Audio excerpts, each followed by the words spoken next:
Eh bien, à ce moment-là, on sera un bilingue de type consécutif, ce qui n'est ni mieux ni moins bien qu'un bilingue simultané. Si d'ailleurs ça arrive après 6 ans, une langue après l'autre, ce sera un bilingue tardif.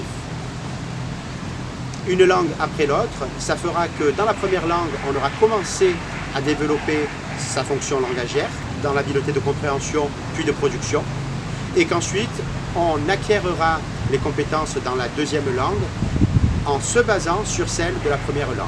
Chez le bilingue simultané, ça n'est ni mieux ni moins bien, c'est une autre façon de fonctionner. Ces habiletés se font dans les deux langues simultanément.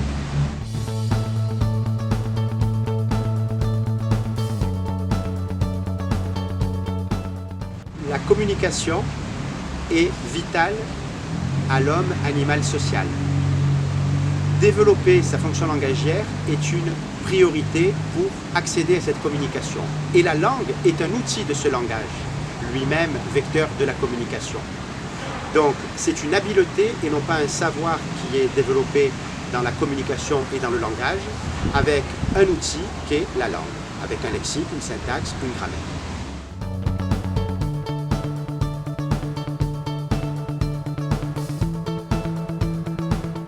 Alors, il est vrai qu'il existe un grand engouement pour le plurilinguisme actuellement, de la part de parents qui ne sont pas toujours eux-mêmes bilingues.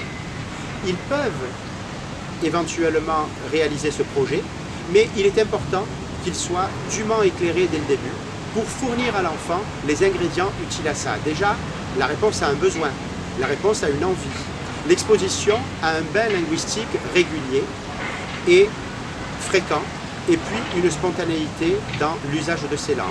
Donc ils peuvent réussir à condition que ça réponde à ce besoin, mais moyennant des ingrédients qui seront un petit peu artificiels par rapport à la vie de famille qu'ils auraient eu spontanément en qualité de parents monolingues.